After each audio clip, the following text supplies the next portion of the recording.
Relax, take your time.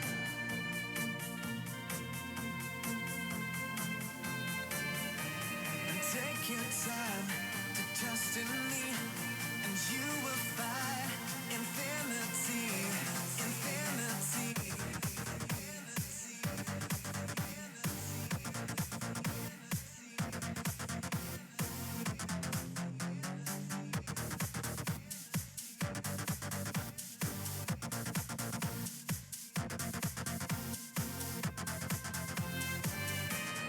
Take your time to trust in me, and you will find infinity, infinity.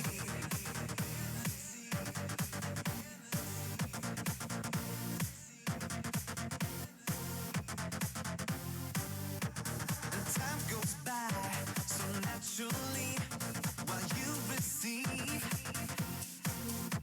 infinity.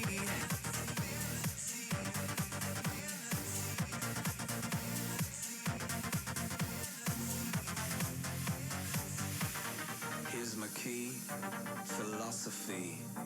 A freak like me just needs infinity.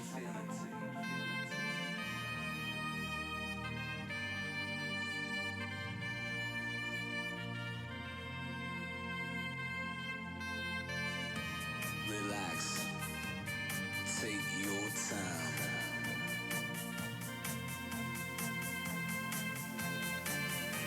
And take your time to trust in me, and you will find infinity, infinity, infinity, infinity, infinity, infinity, infinity.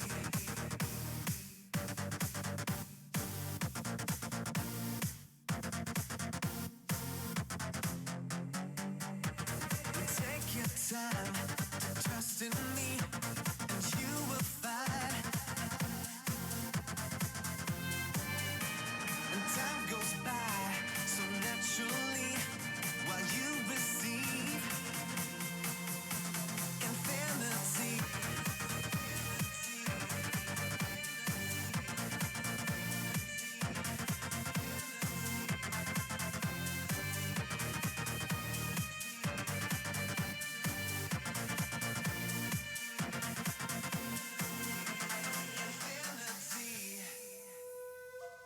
Pretty green eyes, so full of sparkle and such light. And let me remind, she chose not to cry, but it's alright.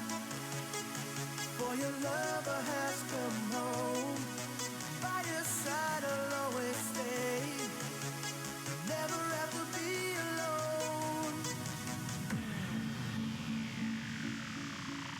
Never have to be alone.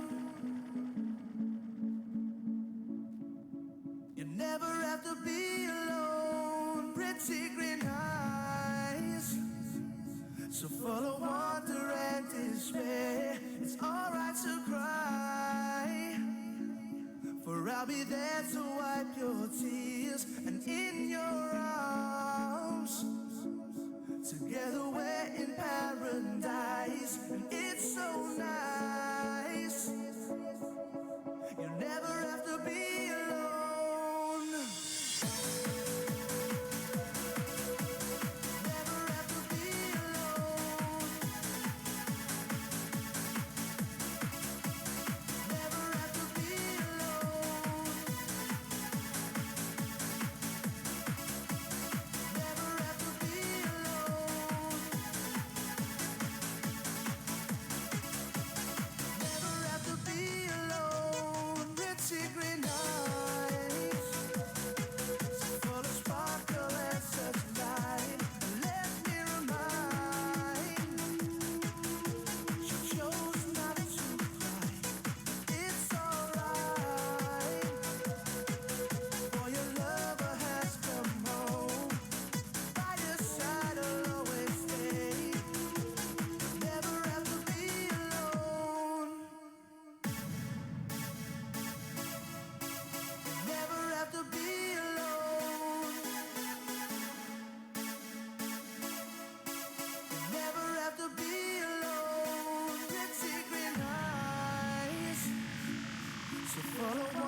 I'll be there to wipe your tears, and in your arms, together we're in paradise. It's so nice.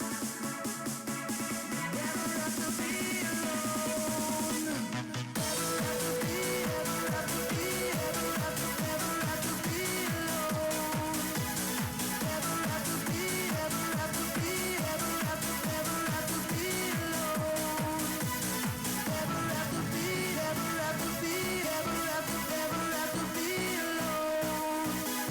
Never have to be, ever have to be, ever have to, never have to be alone.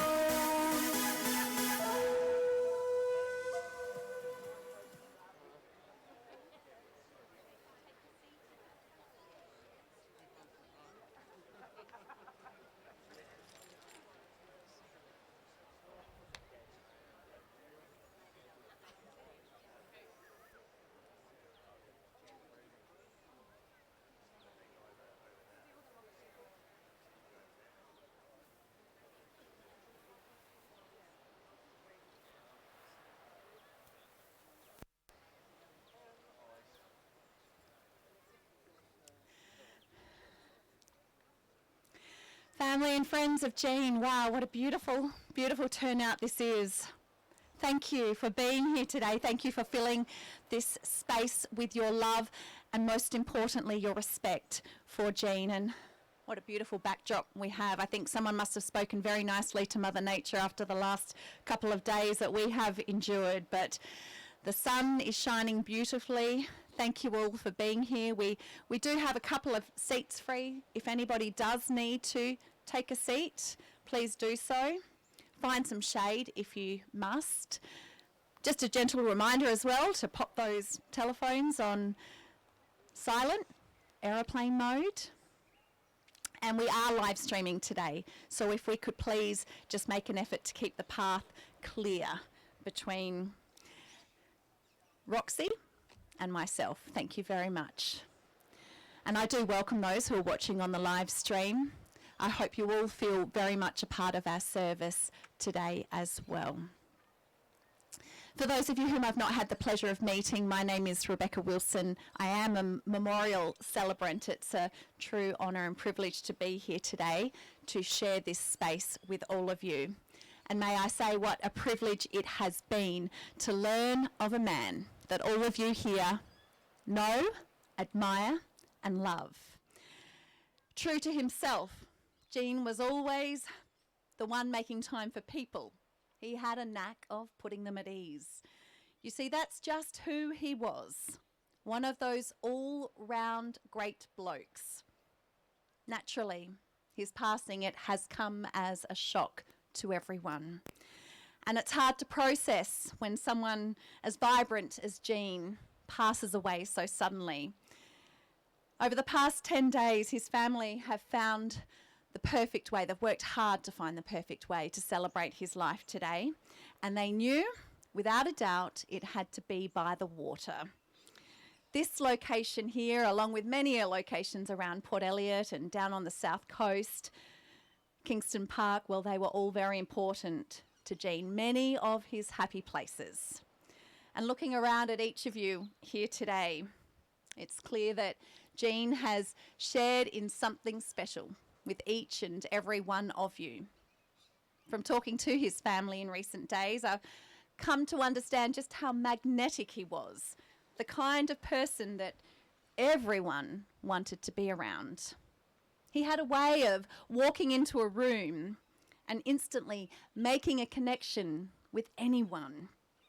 He was a bit of a chameleon, effortlessly putting people at ease, making them feel comfortable in his presence. He also had a sharp sense of character. Sure, he could muck around with the lads and push the boundaries just a wee bit, but he was grounded. He had a strong moral compass, and this kept him true to himself. In the past few days, Angela and the kids have found some comfort in the heartfelt remarks shared about Jean, and I'd like to share a few of those with you now. Jean had such a big heart. He was such a lovely man. a great guy. Life takes the best people too soon. Gene was a beautiful person. He was a gentleman. Just a great bloke. Sounds like someone pretty amazing, doesn't it? Well, he was. And today is about celebrating Gene in all his glory. It's a chance to hear from his family and his closest mates, a time to reflect on the memorable moments, the laughter, and yes, the antics, all those antics that Gene was known for. But most importantly, it's a time to capture his essence. So don't hold back. Share a laugh, share a smile. Gene would want that. In fact, right now, I reckon he would be more concerned that the beer is chilled enough for a little later on. You are all getting nice and warm in the sun, so that first beer will go down a delight. And I do have one small favour, one request from all of you here today, is that when our speakers come forward, let's give them a warm and hearty round of applause, because it's not easy walking up here on a day like today. It can feel a little lonely, so let's show our support and make it a little easier for them to share our stories. And to open our tributes this morning, I warmly welcome forward Gene's dad, John. Thank you. Would you like? Yeah, sure.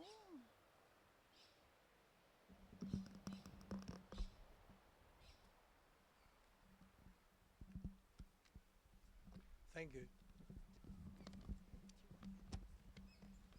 Oh, you want to hold this for me? Oh, she's so lovely. She does anything for me. Anyway, here we go. We have all come together today to say goodbye to Jean.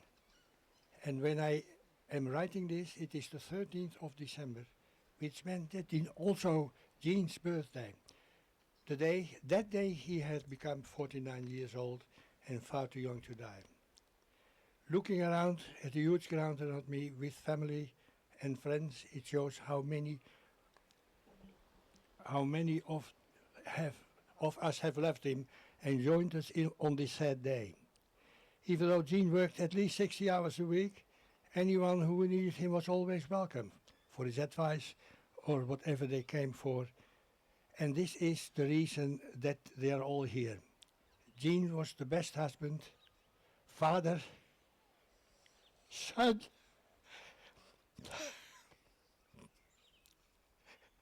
and friend for us being Gene. And son, we all miss you forever. Godverdomme.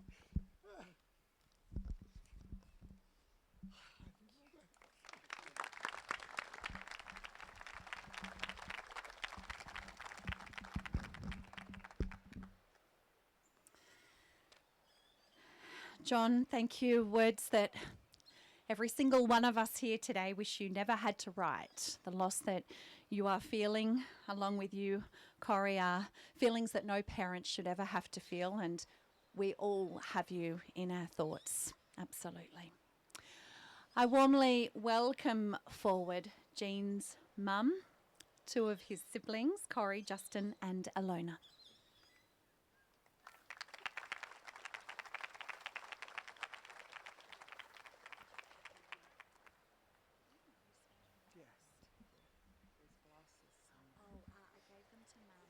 Oh, yes. All right. On with the sexy.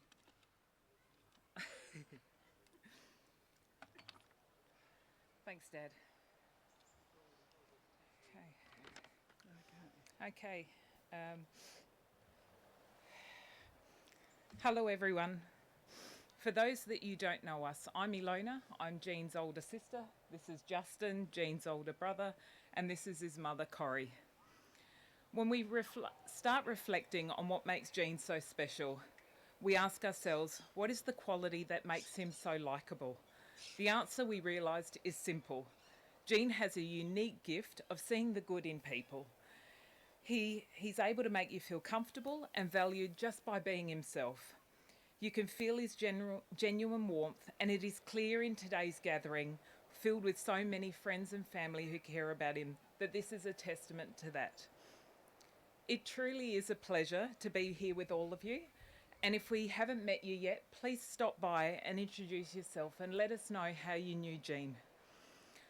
Over the years, we've heard so many stories of Jean helping others, making time for friends, and simply being there when somebody needed him. He had a way of connecting with people, finding common ground, sharing laughter, and lifting others up. That is why so many of us are here today, because of the bond we share with him. One thing we've noticed about Jean is the way he lights up a room. When he walks into space, it's as if the energy lifts. It's a gift that he shares with our dear mother. Both of them have this remarkable ability to make people feel seen and appreciated. And it's not just us who have noticed this. We've heard this by so many of you. Jean arrived in this world in a hurry, and in his unique style, he left us just as swiftly. From the moment he was 9 months old, he was eager to get on his feet and engage with the world around him. His zest for life and his adventure has been there right from the beginning. By the time he was 3, Jean had already begun forming connections. He joined the workers at a local building depot for morning tea, where they welcomed him warmly and encouraged his curiosity and creativity. They even crafted a swing for him and outfitted him with a tiny tool belt, making him feel like a true member of the crew. At 5, Jean found his second home with Larry and Connie, his adopted grandparents, who introduced him to the Ottaway RSL. There he became a regular over raspberry lemonades, enjoying the friendship and community spirits. It was the place where his personality really began to shine. When Jean was 8, the family left the city and settled in Currency Creek on acreage. This marked the start of a new chapter in his remarkable journey. It was here that Jean and his father found common ground for their love of all things mechanical. He was the first and the youngest to know how to drive a truck, a backhoe, and a car. This was a true testament to his natural talent and his eagerness to learn. Jean's passion for football was undeniable. He played for the Mount Compass Football Club. In his senior Colt year, he kicked the winning goal in the 1991 Grand Final. The car horns around the oval were loud and proud of these boys, and we were so proud of them. In the summer months, Jean played tennis for Mount Compass as well, and this was where Jean and I went from being enemies to being great double partners, much to Mum and Dad's surprise. And then there were the times he spent with Justin, venturing into the ocean off the south coast at Knights Beach, a boogie board in hand and a bong in the car waiting for him.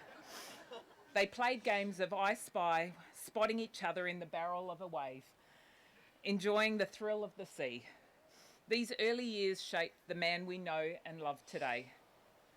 As we reflect on Jean's life, it's only fitting that we pass the baton to the next generation. Cooper and Zach will now share their memories of their father, Jean, and the special moments they've shared with him. Thank you all for being here today to celebrate Jean and the impact he's had on each and every one of us. Thank you.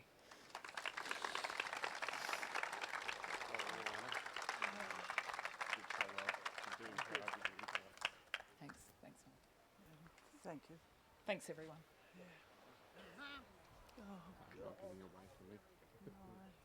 She did a good job. Very good. Yeah. So that's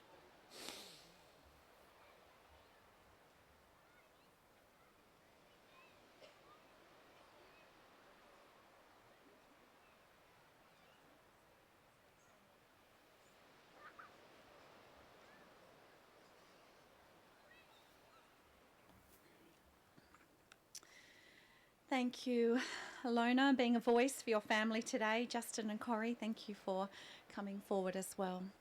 I'd like to share some words of tribute that have been sent through this morning from those who worked closely with Jean.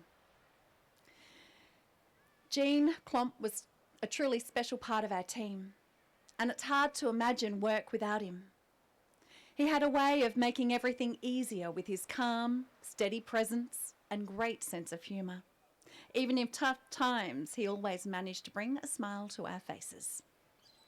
Jean was not only an honest and loyal man, but also a true mentor to the company. He was more than just a colleague. He was a lunch buddy, a connoisseur of special handshakes, chasing the pop, and even a prankster who was always there for a chat, a laugh, or a moment to unwind. He made the workplace feel like a community where we could rely on each other. His positive energy made each day better, and we'll always remember the impact he had on all of us. Anytime the front desk bell rings, you'll be in our thoughts, Jean. We'll miss your guidance, humour and warmth, but your legacy will live on in the memories we hold dear. Thank you for everything. You'll always be a part of the team. Jean, one last thing. Do we have this member in the yard? I need it for a job tomorrow. Rest in peace, Jean. From the team at Tex Engineering. Fantastic. Thanks, guys.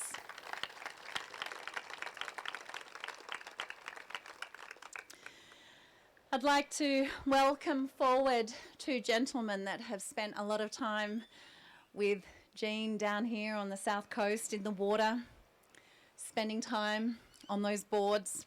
That is Shane and Ben. Thanking you both.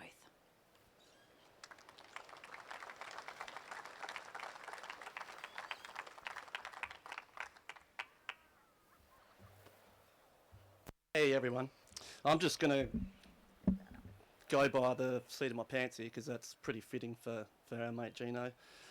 So I met Jean just up the road over there at our beloved Knights Beach, and we already had a pretty tight group of surf locals there, and we didn't like anyone coming to our break. We were fiercely protective of our break. So one day Sam Von Rootsen brings this young little fresh-faced kid basically to the beach, and he paddles out. What are you doing, Sam? Like, you know the rules. You don't bring people out. This is our home break. It was a big day too. So next thing, big set comes in, big set, and we all scramble to get over the top of it. You go. No, I'm not going. Look over, and there's Jean. All right, I'll go. So he goes, and he takes the pounding of his life on this wave. It's horrendous, and we're looking in there, looking around. Finally, he pops up. His board pops up, brushes himself off, starts paddling back out. And we're all like, yeah, there you go. Welcome to Knights. You won't be long, you'll be gone. See you later. So anyway, a bit of time goes past. The biggest set of the day comes in. And we again scramble over. No, we're not going. Look over Jean again with that nonchalant look on his face. I'll go. And he takes the biggest wipeout to this day I still think I've seen at Knights Beach. Finally gets up and paddles back again. I look around everyone and I said, he's all right. He's one of us now.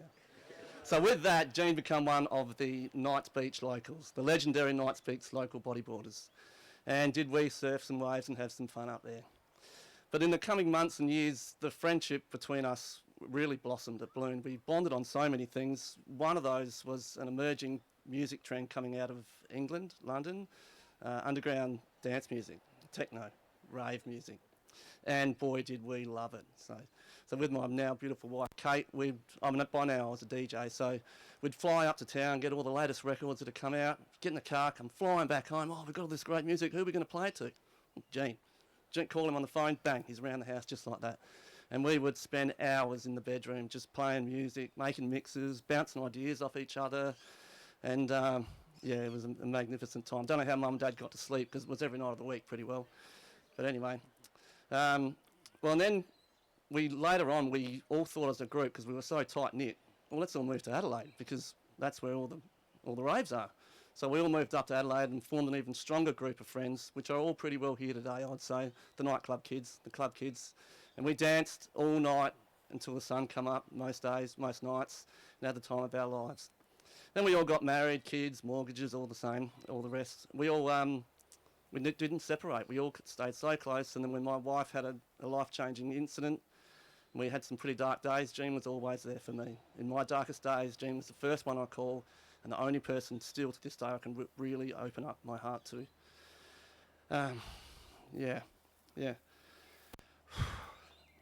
So, yeah.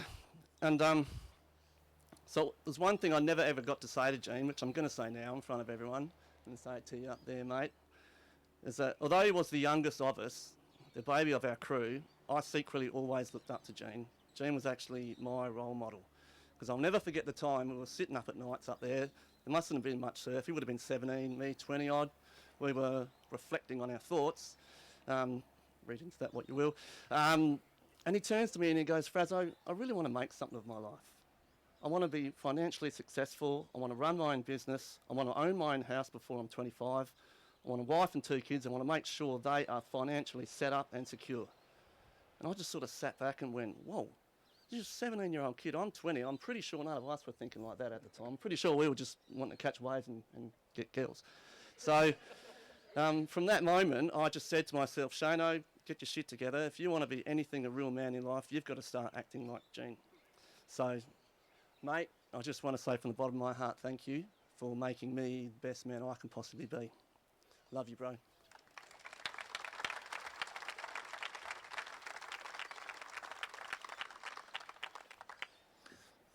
Hi everyone, my name's Ben.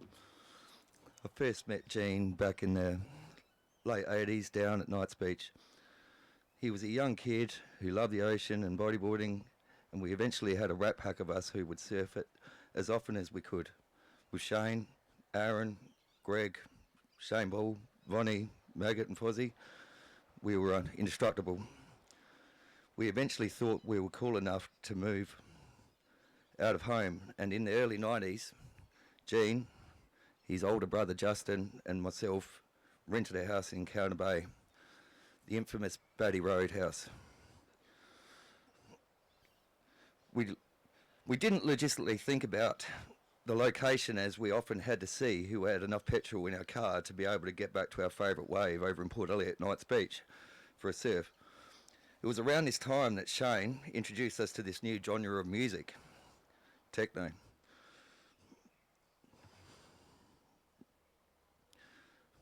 Sorry.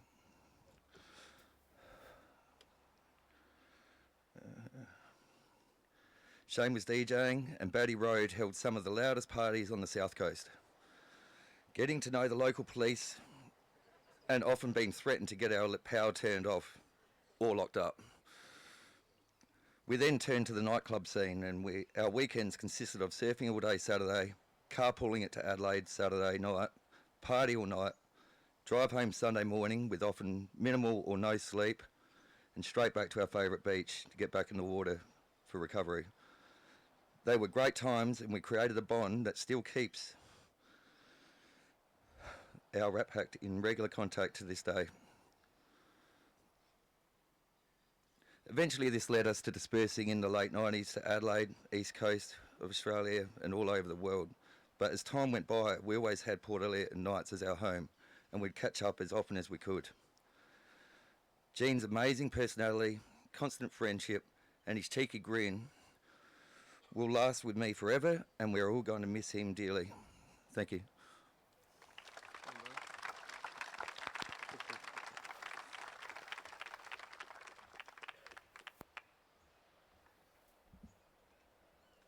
Thank you, gentlemen. I welcome forward 2 other great mates of Jean's, Mario and Josh.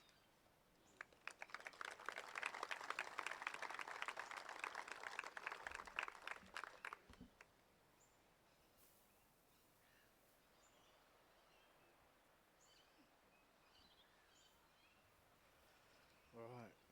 Hi, everybody. Let me find it. Oh, I really didn't want to. I didn't want to do this today for 2 reasons. One, because I can't believe it's gone. A second, because I'm gonna cry, and my English is not perfect, so you guys won't understand a word I'm saying.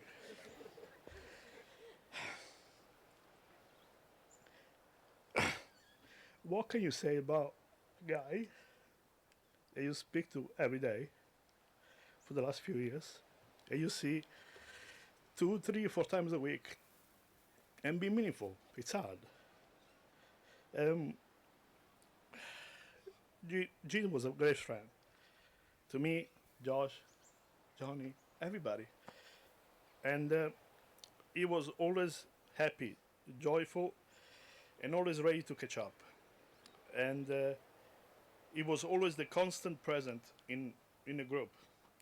I might miss one, Josh miss one. He was always there. I can talk about the many holidays we had together, and his many close calls while on these holidays. The bike in Bali, off the ditch, the retaining wall in Thailand, the coconut, almost smashing his head on a bike. And he always got up, so much that he used to be known in the group as Gene the Machine. Me and Gene share a star sign, and our wife used to tell us that we are very similar in many ways. One thing in which we differ a lot is that he liked to chit chat. He was the biggest chit chat of all, and I cannot. He will give time to boys, girls, kids, strangers, and just talk. I still think of many nights at my house, his house. You know, I was able to go to sleep early and leave him there with the girls. He'll love it. He will chit chat until the morning, talking about everything and everything, and he loved it.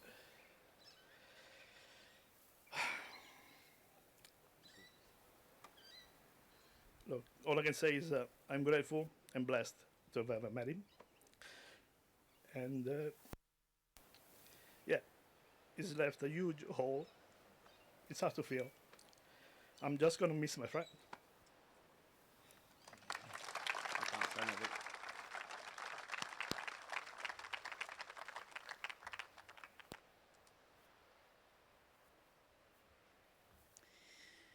Thank you, gentlemen. Certainly is a reminder for us to cherish those conversations, those spur of the moment phone calls that we all make to the people that we love, just for a quick chat. I warmly welcome forward Cooper and Zach. Thank you, boys.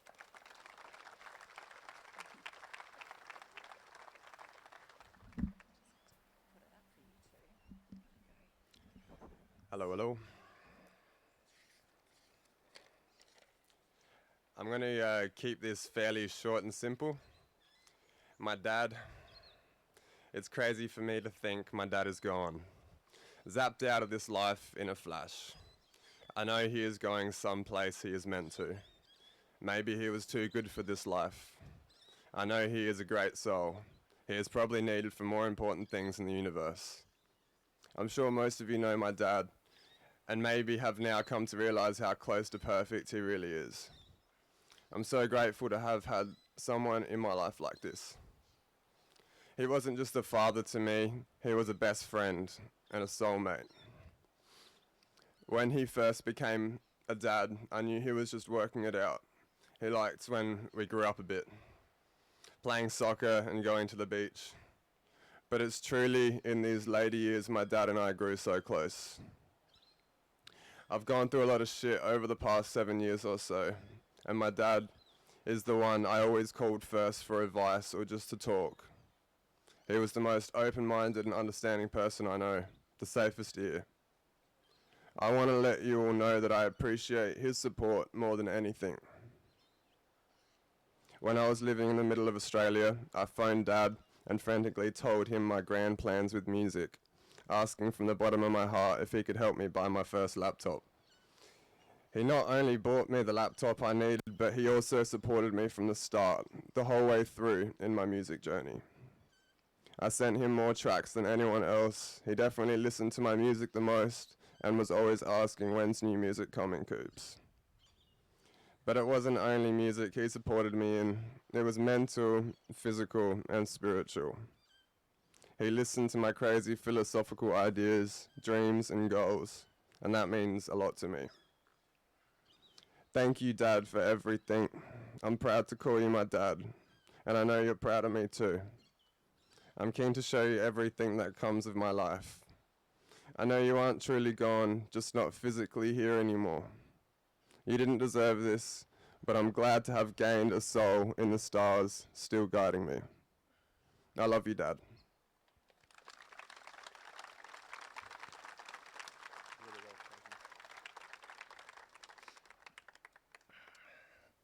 My dad was seriously the best dad in the world.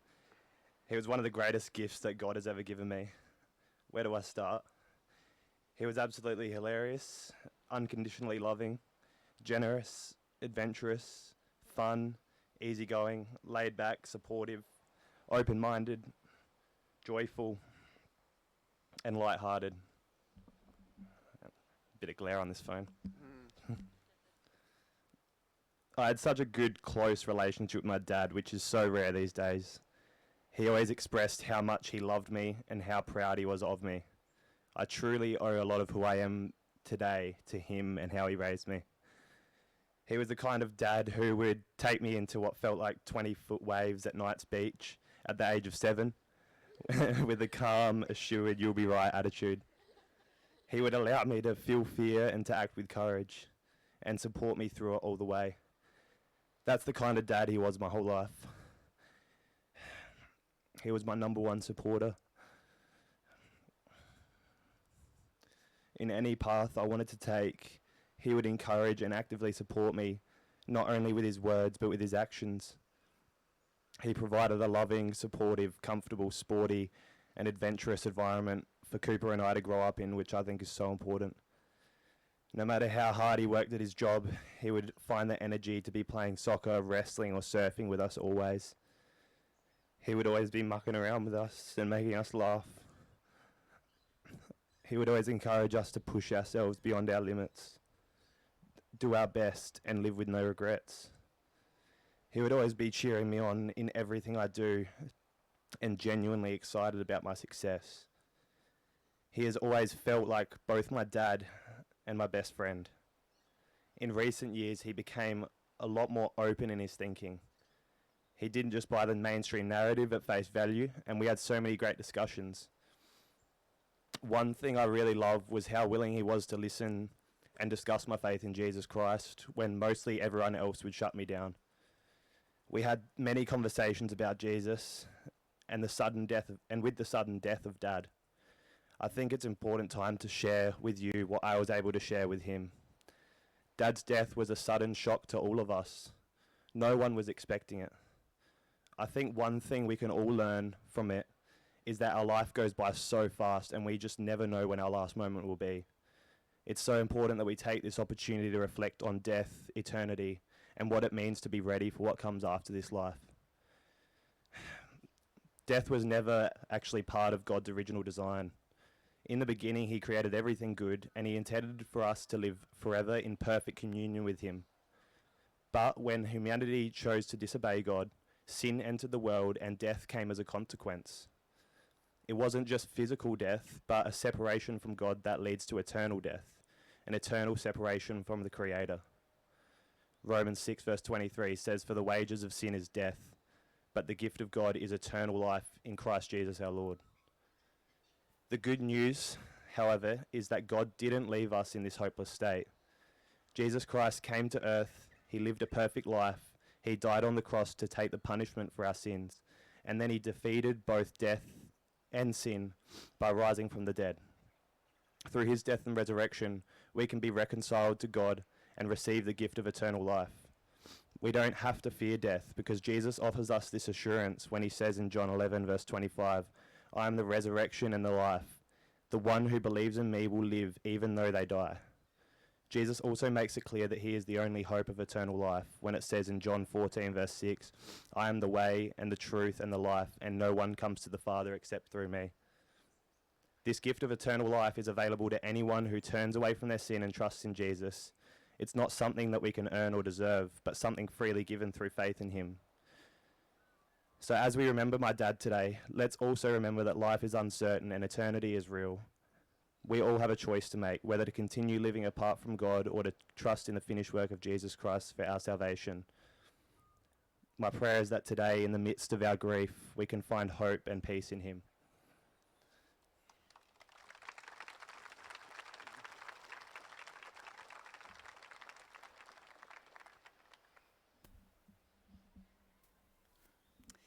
Thank you, gentlemen.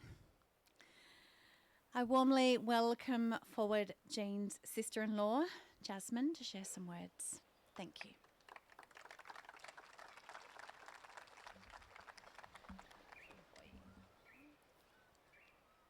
Oh, that's bright.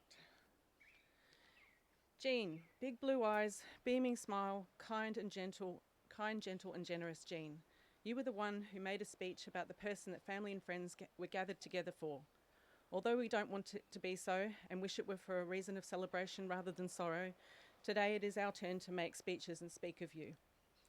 May your spirit soar to a place we cannot see or know on this earthly plane, but not before you spend time with each and every one of us when we call your spirit to be nearby. Please give us a gentle sign when we ask and when we are struggling and overwhelmed with the grief of losing you.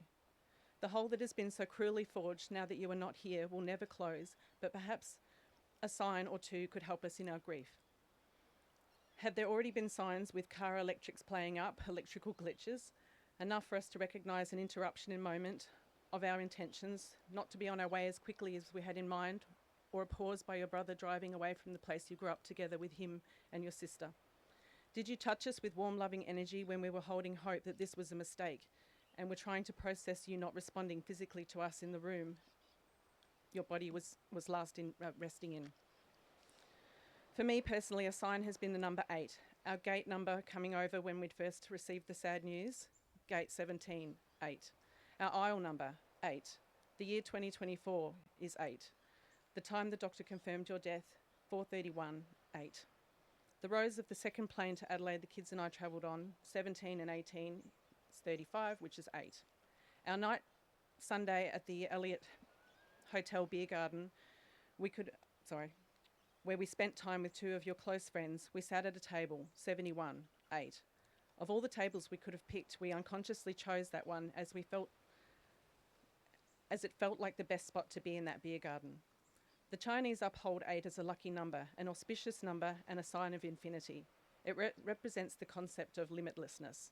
As I was writing the final of this speech, your father started talking about numbers. He said, spiritual input of any kind is important and numbers mean something. Nothing just happens, we are all in one room now, and there is a reason and meaning behind that. Jean, may your spirit pass where all the beautiful souls go. Earthly life is finite, but our soulful energy is part of the limitlessness of the universe. Like us all, you were born to Mother Earth, and now you join Father Sky. May you peacefully rest.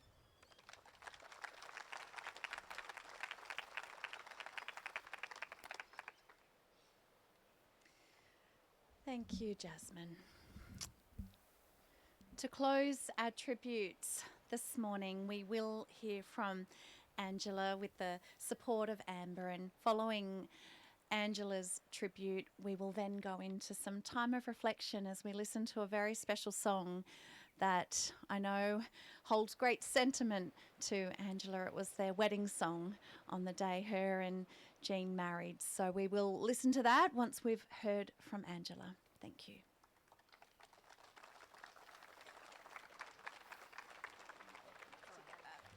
That's all right. It's hard to remember everything.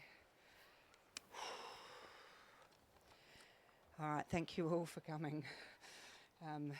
It's just the most beautiful weather, as I knew it would be, in one of our favourite spots. It's hard to know what to write on a day like this. And I knew that everyone would be writing a lot about who he was to them and a bit about his background and details and facts. And we've had a lot of strange things happening, candles breaking, seeing visions, shadows in mirrors, whether you believe in this stuff or not. Watching a video and all his pictures just flying off the table. And where's Jackie? Put your hand up, Jackie. Where are you? Ladybug just landed on me as this started. So he's here. So because he's here, we've all been asking him a lot, haven't we? What's going on? And he's been talking to us all a lot, just whispering in our ear, this is what to do, going to the cremation, telling us where to go, what to do, not liking us being there, pushing us around. He's been definitely around. So I asked him, I have no idea what I'm going to do.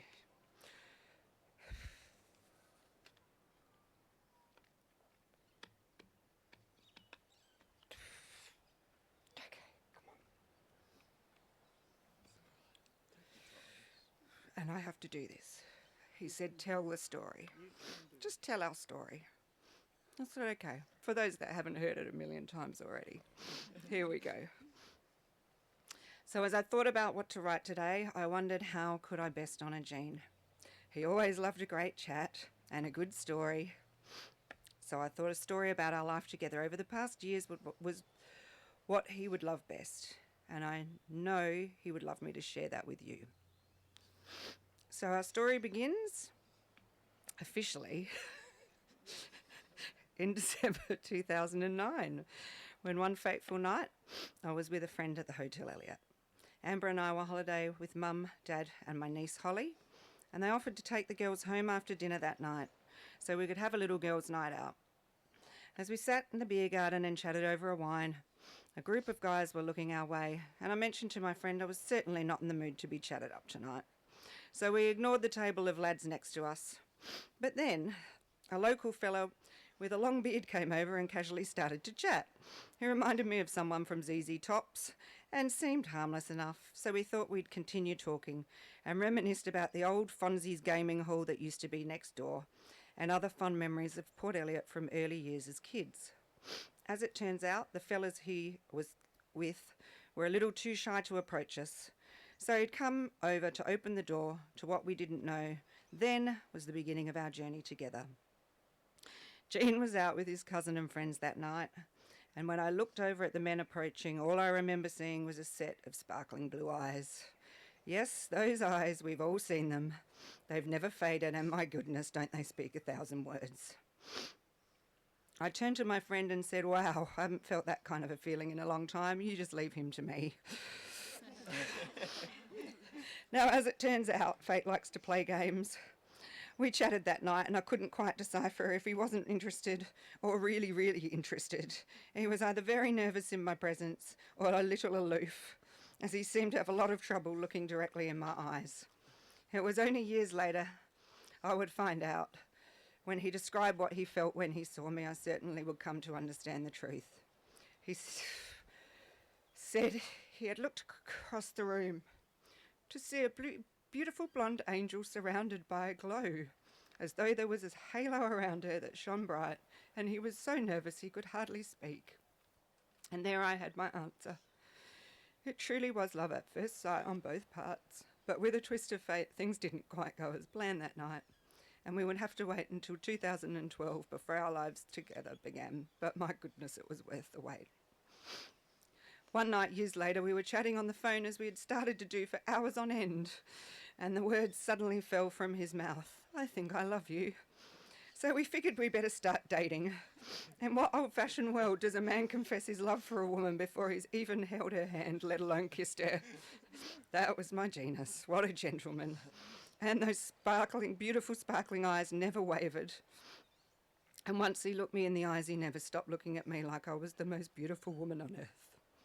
He certainly knew how to make me feel completely loved from beginning to end. And so our life together began, and with that we didn't just become a couple, we became a family. Jean, Angela, Cooper, Amber and Zach. Cooper and Zach gained a sister and Amber gained brothers. And when we blended our lives, we vowed to make every weekend with them special, to take them on adventures and to make the transition as easy and as fun as possible. And we may have taken the adventuring part a little too seriously. I think we ended up reducing our social media posts after the comments started of, are you guys ever home? Oh my goodness, you're out a lot. Well, thank goodness, because it all makes sense now, doesn't it?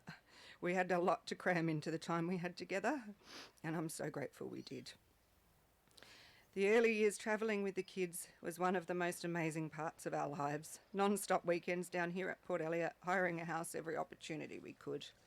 Our first big family trip together was on a cruise around the Pacific. It was such an amazing first big adventure together. I don't think Cooper was ever in the room, were you? We were like, freedom! Oh. This was followed by many trips to Queensland, even getting caught in a hurricane on the Gold Coast. An amazing adventure to the snow and just lots of day trips, fun and laughter together. Amber and I had never lived with boys before, let alone 3, so we quickly learned a lot about farting, bad jokes and really, really inappropriate movies. We also very quickly learned about G's crazy and often inappropriate sense of humour. Amongst our friends, Jean affectionately became known as Jean foot in mouth disease. My goodness, you never knew what politically incorrect thing he would say next. I told him 1,000 times, but oh my goodness, what I'd do to have him say something completely inappropriate today. Those early years were so important to form our family bond, and we both vowed to love each other's children like they were our own, and we did, and we always will. From Amber's perspective, she wanted me to share that Jean was an incredible second dad to her. He was there from such a young age and was there beside her as she grew into a woman.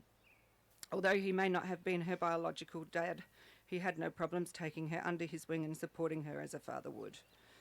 He supported her in every difficult time of her life and cheered her on through victories, as he did with all his children, and showed up to every graduation, formal and birthday. He showered her in love and pride.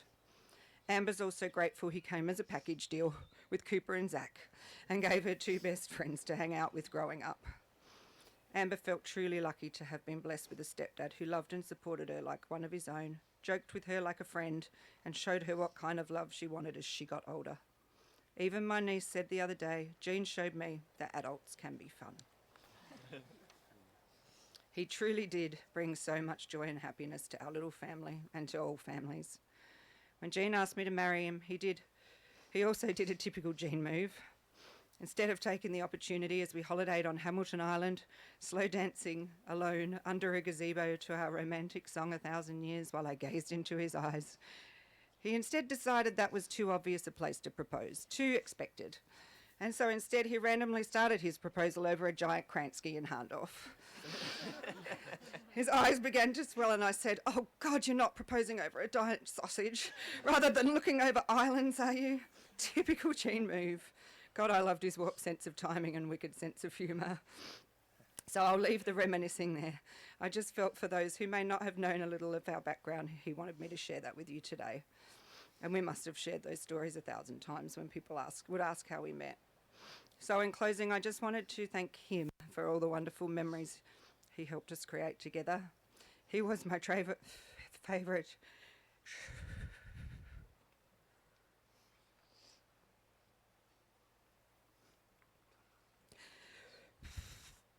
He was my favourite travel buddy.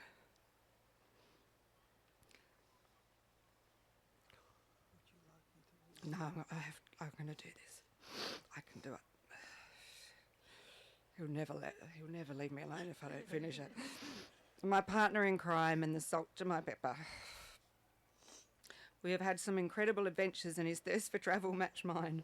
This year alone we were in Bali twice, Bangkok, Italy and the Netherlands together, and he said the trip to Europe was the best trip of his life.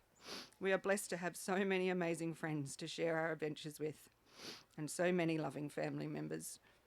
We have been truly blessed in so many ways. We crammed so much into 12 wonderful years we had together and floated away on our blow-up tubes for hours and hours on end. There is no man that will equal your chat. People can't believe a husband and wife can still sit on a balcony and talk for 5 hours non-stop, but we just kept keeping on. And that's the sad part, it just kept getting better and better. My best mate in every way. Oh, and he had the last laugh too. He kept telling me he wouldn't need to wear reading glasses, and I assured him the day would come. Well, you were right, Jean. You never needed to wear them.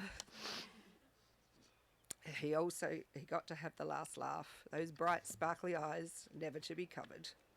We will always remember you as Jean the Machine, Jean foot in mouth, Jean, the best husband and father, brother, son, and friend to all. You are so, so loved, my darling.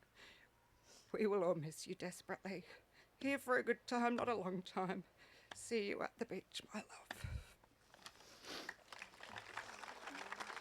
All right, get up.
Angela, thank you for your words. Surrounded by your family today, honouring Jean. Thanking all of our speakers today. As I mentioned, it's certainly not easy getting up here on a day like today, but your words eloquently captured the special relationship that you shared with Jean, the legacy that he has left. Thank you very much. And to each of you here today, please, when the time is right, reach out not only to one another, but more importantly, Jean's family. Share the stories and the memories that you hold dear. And by doing that, you are gifting his family a legacy, the legacy of Jean. And what an incredible gift that is, especially to pass down to the next generation of Jean's family. And I do guarantee that if you are thinking of Jean, his loved ones would have thought of him many, many times that day already. So please let them know. I know they would love to hear from you.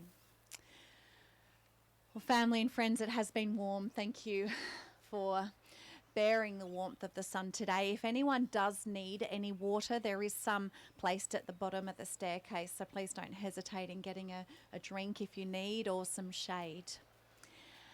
We have now come to perhaps the most formal part of our gathering this morning, and that is our time of honour, our time of farewell for Jean. And yes, we heard from Angela the story of the cremation that took place for Jean yesterday.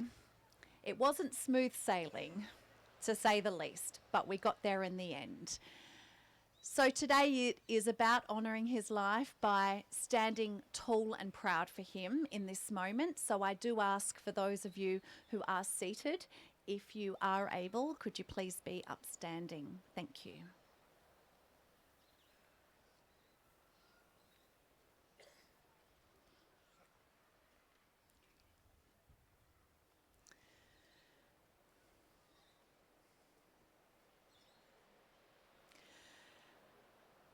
We have our time on this earth, loving, laughing and living. It is then time to leave, time to say goodbye. Jean Douglas Klomp, your life we honour, your departure we accept, and your memory we cherish. For your love and your generous heart we are grateful. You have touched the lives around you forever, and today we give thanks. And Jean, please take with you the love of your family and friends as you are reunited with others gone before you. May you travel safely into this next part of your journey, and our love goes with you today and always. May you rest in peace. You may be seated. Thank you.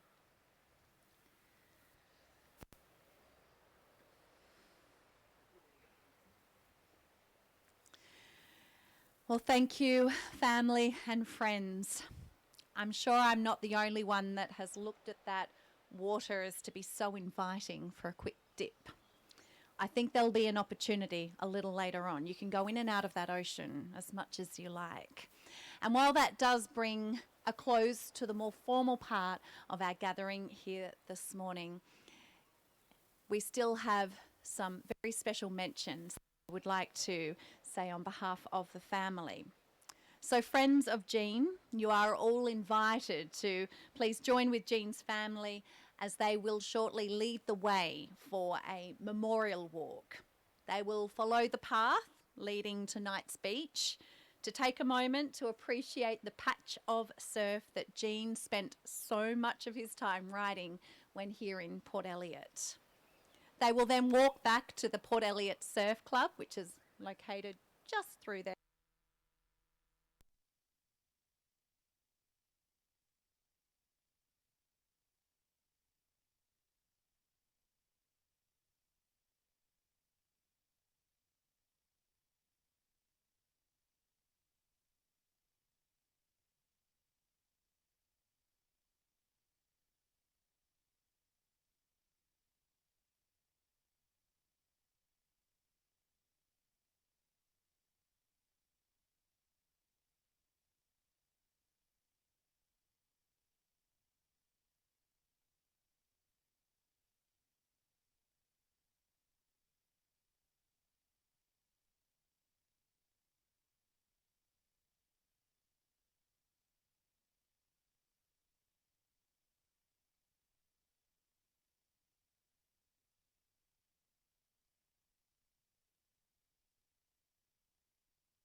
Jean's service, I will welcome his family, firstly, to step forward and place a sprig of rosemary on the memorial table here for Jean. You are all invited to follow suit. As you all know, Jean, well, he loved cooking up a storm in the kitchen, and he planted a rosemary bush to keep up with that supply. So the rosemary that you all place today has been picked from that very rosemary bush. So please take all the time you need in coming forward and saying goodbye today. So once again, family, friends, thank you for being here. Thank you for honouring Jean. Thank you for surrounding his family with all of your love. May you all go in peace.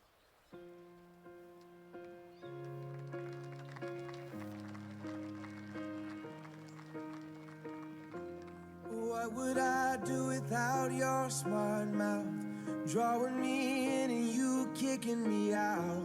You got my head spinning, no kidding. I can't pin you down. What's going on in that beautiful mind? I'm on your magical mystery ride, and I'm so dizzy, don't know what hit me, but I'll be alright. My head's underwater, but I'm breathing fine. You're crazy and I'm out of my mind, 'cause all of me loves all of you. Love your curves and all your edges, all your perfect imperfections. Give your all to me, I'll give my all to you. You're my end and my beginning. Even when I lose, I'm winning, 'cause I give you all of me, and you give me all of you. Oh, how many times do I have to tell you? Even when you're crying, you're beautiful too. The world is beating you down. I'm around through every mood. You're my downfall, you're my muse, my worst distraction, my rhythm and blues. I can't stop singing